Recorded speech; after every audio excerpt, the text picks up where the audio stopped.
కేటాయించాలని పశ్చిమ సీటు మనకి కేటాయించాలని పవన్ కళ్యాణ్ గారికి విజ్ఞప్తి చేస్తున్నాం. ఖచ్చితంగా కేటాయించాలి. మనం సెంట్రల్ ఆంధ్రాలో బలంగా ఉన్న స్థానం విజయవాడ పశ్చిమ. సెంట్రల్ ఆంధ్రాలో బలంగా ఉన్న స్థానం పశ్చిమ నియోజకవర్గం ఉంది. మనం పశ్చిమ నియోజకవర్గంలో ఎన్నో కార్యక్రమాలు చేశాం కాబట్టి మనం ఈ స్థానం కోరుకుంటాం. ఎన్నో ఇబ్బందులు ఫేస్ చేశాం, ఎన్నో కేసులు పెట్టించుకున్నాం, పోలీస్ స్టేషన్లు చుట్టూ తిరిగాం, ఇంట్రాగేషన్లో ఏ రోజు కూడా మనం మన కోసం కాదు, పార్టీ కోసమే పనిచేసాం. పవన్ కళ్యాణ్ గారి కోసమే పనిచేసాం. మనకి పీక తెగిపోద్దని తెలిసిన రోజు కూడా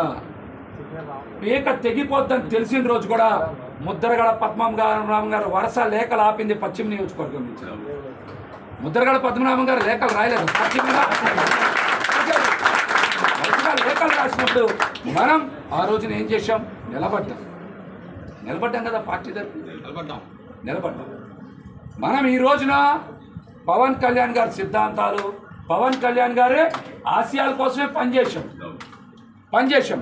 కానీ పదవి దేనికంటే క్యాడర్ని బతికించడానికి, క్యాడర్ భవిష్యత్తుని కాపాడుకోవడానికి. విజయవాడ నగరంలో మన క్యాడర్కి భవిష్యత్తు ఉండాలి. విజయవాడ నగరంలో మన క్యాడర్కి పదవులు రావాలి, మన క్యాడర్ నిలబడాలి. మనం వాళ్ళ కోసం నిలబడతాం. ఎందుకు ఈ మాట చెప్తా ఉన్నాం? ఎవరు లేకపోతే మనం ఎవరికి చెప్పుకోవాలి? ఎక్కడికి వెళ్ళాలి? ఇవాళ ఒక పోతిన మహేష్ నిలబడ్డాడు కాబట్టి పశ్చిమ నియోజకవర్గంలోన, విజయవాడలోన కాదు, పవన్ కళ్యాణ్ గారు సంపూర్ణ మద్దతు ఆశీస్సులు ఉండబట్టే విజయవాడ నగరంలో నిలబడ్డాం. 42 మందికి కార్పొరేటర్ సీట్లు ఇచ్చాం. ఆ రోజున 42 మందికి ఇచ్చాం. టౌన్ కమిటీ వేసాం, టెంపుల్ కమిటీ వేసాం, లీగల్ సెల్ వేసాం, ఐటీ ప్రిపేర్ చేశారు, అట్లాగనే అధికార ప్రతినిధులు వేసాం. ఇలాగ అనేక రకాలుగా మన పార్టీని నిర్మాణం చేయడంలో మనం కూడా ఖచ్చితంగా కష్టపడ్డాం. మన పార్టీ కోసం, మన పార్టీ ఉనికి కోసం, మన పార్టీ భవిష్యత్తు కోసం, ముఖ్యంగా పార్టీ కేడర్ భవిష్యత్తు కోసమే. నేను మీకు ఎప్పుడు చెప్తా ఉన్నాను, నేను పదే చెప్పాను, నా కోసం నేను ఏ పని ఏ రోజు చేయలేదు. నా కోసం నేను ఏ పని చేసుకోవాలి.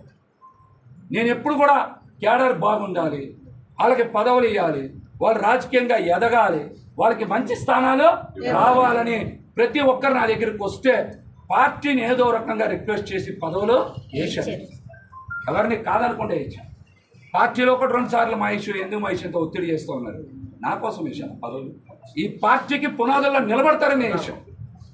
నిలబడతారనే ఖచ్చితంగా విజయవాడ నగరంలో పశ్చిమంలో బలంగా పోరాటం చేశాం.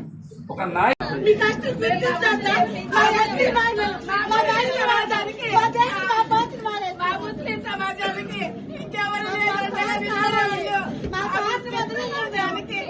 ముస్లిం సమాజానికి అండగా నిలబడే నాయకుడు ఎవరు లేడు.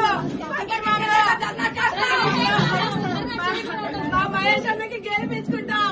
మా ముస్లిం సమాజానికి మా ముస్లింలే అండగా నిలబడలేదు. పోతున్న మహేష్ గారు అండగా నిలబడ్డారు. ఆయనకి టికెట్ ఇవ్వాలి, లేదా నేను ప్రాణం చేస్తా. మా మహేష్ అన్నకి టికెట్ ఇవ్వాలి. మేము రాత్రి అంతా నిద్ర లేదు.